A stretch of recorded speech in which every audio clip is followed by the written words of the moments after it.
Mas é crente quem faz? Quem faz o quê? Tudo isso? Uma pessoa que adultera não é crente? Acontece acidentes no meio do percurso, né? Tá. Mas ele deixa de ser crente porque ele adulterou. Não deixa. Acontece acidente no meio do percurso. Porque ele caiu em adultério. O pecado, ele é acidental na vida do crente. Acidental. É pra ser, né? Acidental. Sim, é pra ser. Você já leu Gênesis 4.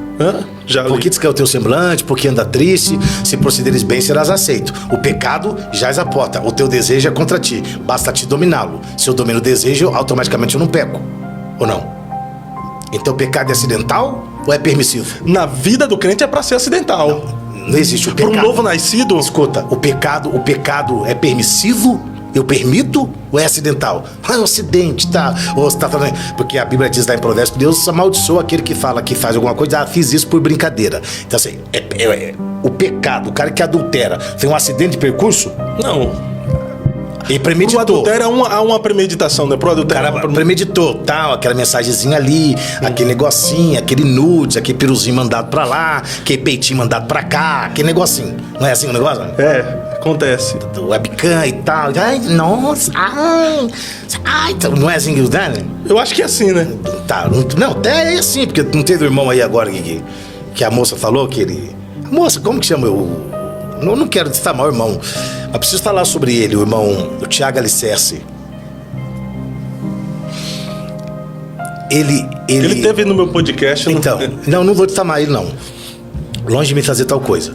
Acontece o seguinte, eu não vou difamá-lo por vários motivos, e primeiro porque é muito covarde a pessoa cair e se tripudiar sobre a queda de alguém. Isso é covardia, no reino é covardia. Agora, a queda dele também se deu pela jactância dele. Ele é jactancioso como Pedro era. Todo mundo vai cair, eu não. Esses caras tudo caem, eu não caio. Isso chama-se jactância. Agora, ele pecou, errou, confessou, tá certo, vai pagar o preço dele, que é problema dele. Foi acidental ou foi permissivo? Pela história, pelo que eu vi, foi permissivo, né? Então pronto. Então assim, e por ser permissivo, ele está condenado ao inferno? Não. Se ele confessou e deixou, ele alcança misericórdia. Agora, o problema do ato em si do adultério, e não é dele, é de qualquer um que adulterar. Casado, né? Só casados que adulteram. O problema do ato do adultério, do pecado do adultério, é o seguinte: é as consequências que você traz sobre a sua vida. Você leva mácula pro seu leito. Você quebra aliança. Você traz maldição para sua casa. E você sofre o tempo do apedrejamento. Ah, nossa, aí a galerinha mais... a galerinha dos direitos espirituais, tem os direitos humanos e os direitos espirituais. Os direitos espirituais falam assim: não julgueis para que não sejais julgados. Só que a Bíblia diz que você pode julgar. Nós não podemos condenar. Julgar pode, condenar não. Então, o que acontece? Tem um monte de gente malhando ele. Isso chama-se tempo do apedrejamento. A gente só precisa tomar cuidado com uma coisa: que o camarada que apedrejou Davi por nome de Simei, depois morreu. Então assim, se você quer apedrejar, fica à vontade para apedrejar. Só que depois você pode morrer.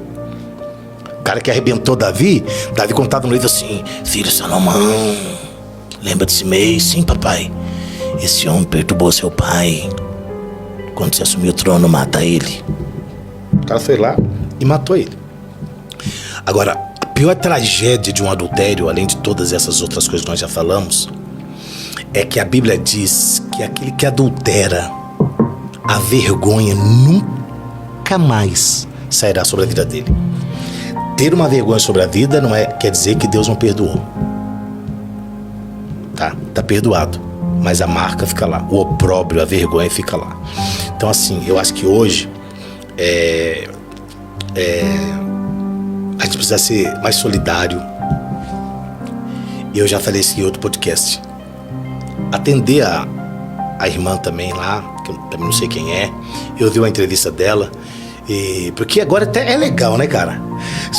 Esse eu acho que é interessante, assim, que eu acho bacana, que a pessoa adultera hoje, depois da entrevista. Estamos ali, adulteramos e não beijou minha boca, mas adulteramos. E foi maravilhoso. Aí eu gostava, eu achava... Cara, é legal, cara. Você não vê um pingo de arrependimento na cara da fulana, velho. Na cara. Porque o cara vai dar entrevista. A outra que fez aquele auê no Rio de Janeiro, né? Vou lá pro senhor, eu fiquei com vergonha de ser preto esse dia, velho. É mesmo? Fez um auê no Rio de Janeiro. Quero falar que não sei quem, manda sair ele com meu marido. E depois tava cobrando 70 pau pra dar entrevista. Cara, que reino é esse? Que gente é essa? Que esposa de pastor doente é essa?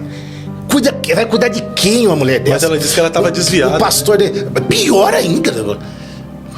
Pior ainda. Estatizada vai fazer o quê na igreja? Expor fazer auê, expor as pessoas. Cara, assim, é o que tem hoje, cara. Essa raça que tem, essa corja que tem. De gente que gosta de expor os outros, gosta de difamar e tal. Cara, quando Davi, eu já falei isso aqui, mas eu preciso falar de novo. Quando Saul morreu, Davi disse assim, ó: não noticie isso na terra dos filisteus. Não anuncie em Gate que os montes de Gilboa não chova, porque caiu um valente. Eu não quero saber quanto tempo que o Tiago, que o Barnabé, com o alicerce, com o piso, com o concreto, sei lá quem é. Quanto tempo o cara ficou no pecado. O que interessa, cara, é que a igreja não pode, a igreja não pode sair por aí matando, metralhando quem já tá morto, cara. Então tu acredita que a gente não pode expor as pessoas que pecaram? Não, eu não tô dizendo que não pode expor. O pecado já expõe. Deus não expôs Adão e Eva, o pecado os expôs. O pecado já te expõe ao ridículo. O pecado já te expõe às coisas que você falou, bateu no peito, afirmou, ouviu no podcast, disse, muito pastor pegando irmãzinha. Ele sabia porque ele fazia parte do esquema, então, que ele também pega. Então, assim, no caso dele, é que ele expôs muita gente. Eu andei vendo, esse cara foi um perseguidor contumaz do apóstolo Rina. Você tá entendendo? Então, assim, e aí, mas a minha mãe dizia assim: meu filho, o mal por si mesmo se destrói. Ninguém precisa destruir esse cara. Mas você acredita que o erro dele anula as verdades que ele falou, que ele pregou? Nunca. Porque se o erro dele anular as verdades que ele falou, vamos rasgar o salmo, né? Porque Davi é adúltero, Salomão idólatra, Moisés assassino, psicopata, mata e enterra na areia, abandonou a mulher com os filhos. Aí o senhor fala: é sua mulher, né, filho? Pega o SBO aí que é seu, os filhos também é seu. Não anula as verdades, porque verdade sempre é verdade. O que Paulo disse em 1 Coríntios 13:13? Nada podemos contra a verdade, senão pela verdade. A verdade é verdade. Independente da verdade ser dita por alguém que não vive a verdade, que falava a verdade e vive uma vida de mentira, não deixa de ser verdade. Não é verdade. Entendeu? Senão a gente tem que anular um monte de coisa do monte de gente que falou na Bíblia que não... A vida não coadunou com a verdade que falou. Davi, o cara lá, pai, adulterou. E a gente prega até sobre isso. E ainda arquitetou a morte do marido, então, da mulher, né? Então, assim, não anula, mas tem como uma lição pra mim. Tem uma lição pra você. Não seja jactancioso. Não diga que todo mundo vai cair se você já tá caído. Não diga que todo mundo é ruim se você é péssimo. Então fica a lição, né? A jactância não funciona.